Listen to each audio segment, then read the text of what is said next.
I was praying bese kuba ne-manifestation nje emzimbeni yabo. Mangithi ngiyalalela umzimba bese ngizwa uqina la ukhakhayile qina njengalo ithambo.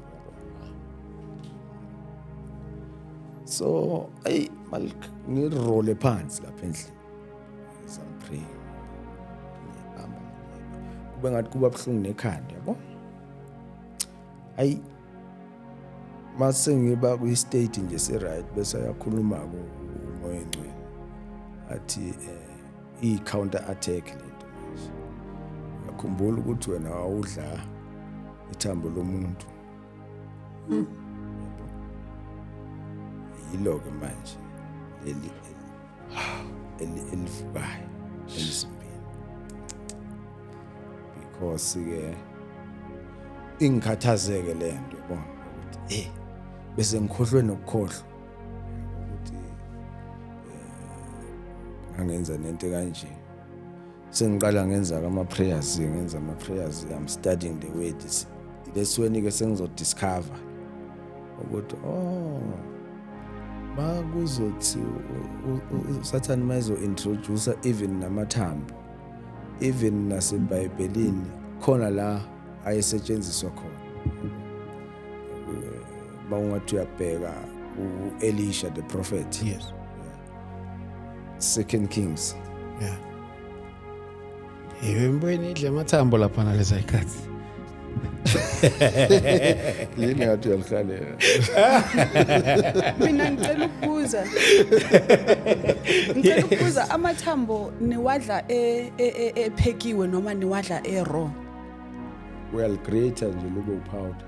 Oh. Yeah. Then udle low powder noma ufake edleni? Awukhotha njengoba usukhotha ino.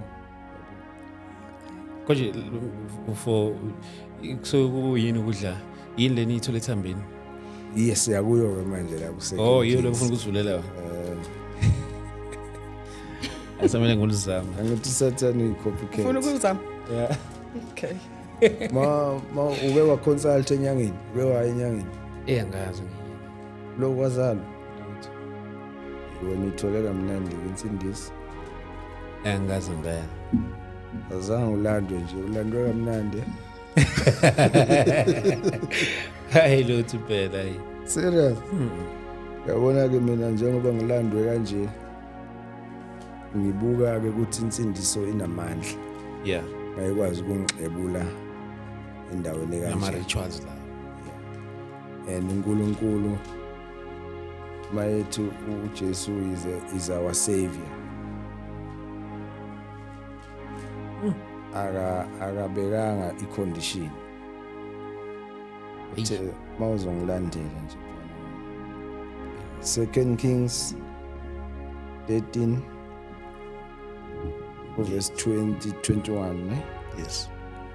The prophet le iyashona ithi and Elisha died and they buried him and the bands of the Moabites invaded the land at the coming in of the year. And it came to pass as they were burying a man, that behold, they spied a band of men, and they cast the man into the grave of Elisha. And when the man was let down and touched the bones of Elisha, he revived and stood up on his feet. Elis mathambo prophet Of this way. uvuswa amathambo wamampo ngenyawo kade sefile kodwa prophet ifile kade Uvuswa amathambo umuntu ofile. Oh, yilento yena yenenza nidla amathambo. yeah kusho ukuthi ke Sathane bazi ukuthi something ngamathambo kusho ukuthi ipower emathanjeni ayifi kodwa asikwazi lokho thina ngithi kodwa uNkulunkulu njengoba ebhalile uyazi. So that is why ke mawuthi uyafunda ubone uNkulunkulu ecashisa isidumbu sika Moses mayeshona khumbuka Yeah. ukuthi wathi akakhuphukele entabeni watshela i-angel ukuthi akube yiyona egadi isidumbu. Cela sifunde kuJude 1:9. Nemfihlo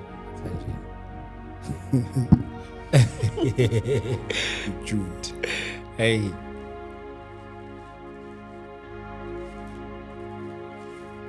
ngisho manje athi uyathanda ukubuyela engekubuyela into leyifana lezi. Angizwa.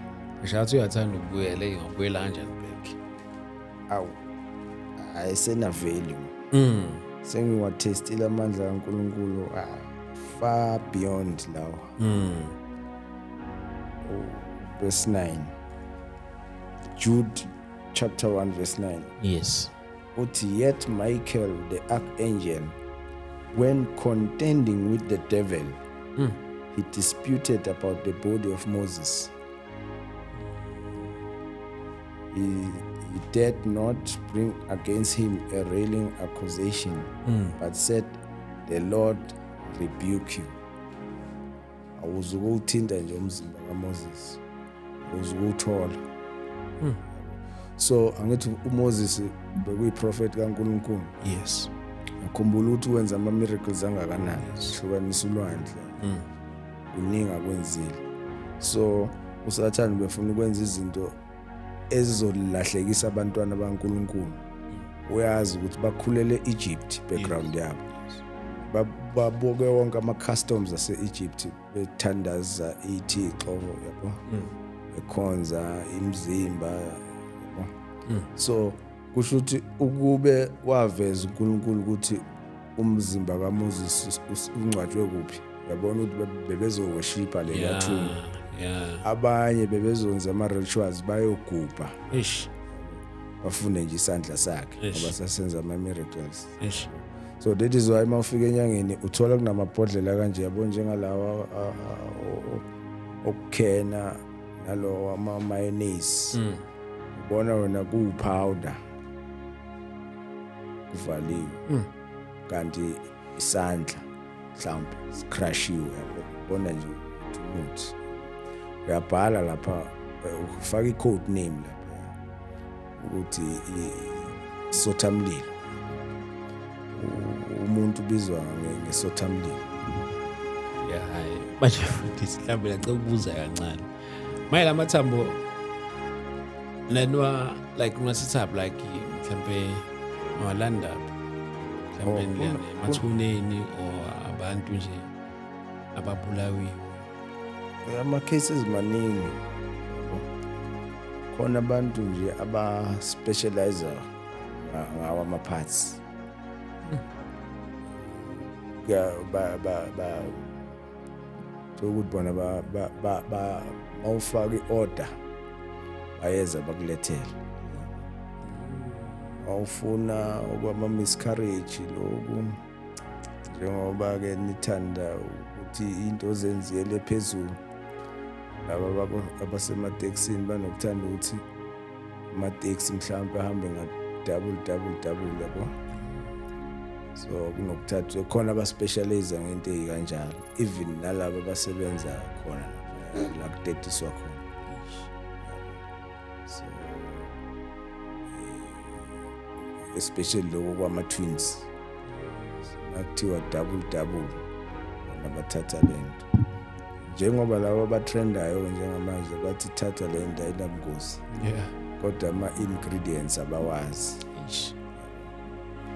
Awazi after rapture zonke lezi zinto okade uyithuma seyizothuma wena.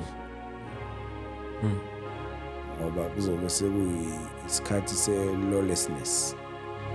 Umthetho we-right standing. Umthetho kaNkulunkulu bazobe sebewudisregarda manje bazokwenza noma yini. Yazi ngizothanda ukuthi nakuleyo sithi ukuyiboleka kancane le yokuthwala. So experience izinto eziningi. Mhlawumbe abanye abantu ngiyazi ukuthi abanye sokugcina sokuba into enjengestyle nje abanye abantu bayazi yama consequences zokuthwala and stuff like that. Abanye baze encourageana omunye umuntu abona nje hawo imali ngaka hayi as my advice it's hayi nawe uyithatha lento le izokusebenzela. Ubungozi bokuthwala mfundisi mhlambe obunye ngaba ukuthi mhlamba asibunaki. Kungaba yiphi? Engaba ukuthi mhlamba asibunaki nje. Bujule kakhulu. Usho ukuthi ma i-conscience yakhe isuke yazi ukuthi lento yenzayo ayikho right. Kodwa uyayiviolate. Yes. That is number one. And uyazi ukuthi it's not from God, yabo. Wena uhluleke ukulinda isizini yakho, ukulinda isikhathi sikaNkulunkulu. Ezinye izinto uzoyithola ungakabi matured. So kusho ukuthi ujahile. So uSathaneke usuke vele esebenza ngawe uyidestroyer yena. Uyazi ukuthi uzoyithola lento. Uzoyidestroya wena umenzela umsebenzi ube lula. So kusho ukuthi kuzokwenzeka ke ufe before time. Ungakabi isikhathi sakho sokufa. Ngalesikhathi kungakabi isikhathi sakho sokufa. Maufa before time. Abenza lezi zinto bayakusebenzisa nawe. Siyabingelela egameni likaJesu uKristu waseNazaretha. Igama lami ngu-ST. Bazalwane bami ngicela uku-extenda lesi simemo ngomhla ka-29 March sizobe siseThekwini eDurban Central. Lokhu nibona nje nani isimemezelo lokhu siqhamuka left and right, full details akame manje full details ngikhuluma nge-full poster sisazama confirm namanye ama-guest from ey'ndaweni ey'hlukene. So siza laphana ke eThekwini bazokhumula abanye ngonyaka ophelileyo besise-Joburg kwakumhla ka-19 October. Samkhulu uNkulunkulu ukuthi nango-October wa this year sizobuyela futhi eGoli ngawo futhi umkhuleko. Kodwa ngomhla ka-29 March siza la eThekwini ekhaya elikhulu.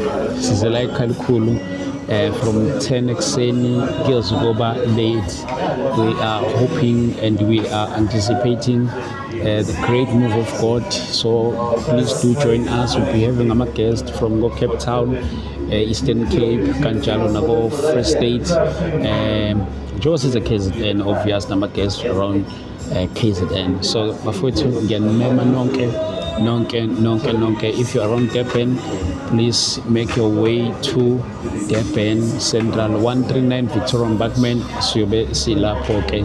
uNkulunkulu anibusise ke, uNkulunkulu anigcine nakulonyaka omusha kangaka bafowethu, sisibonane nangonyaka olandelayo. God bless you.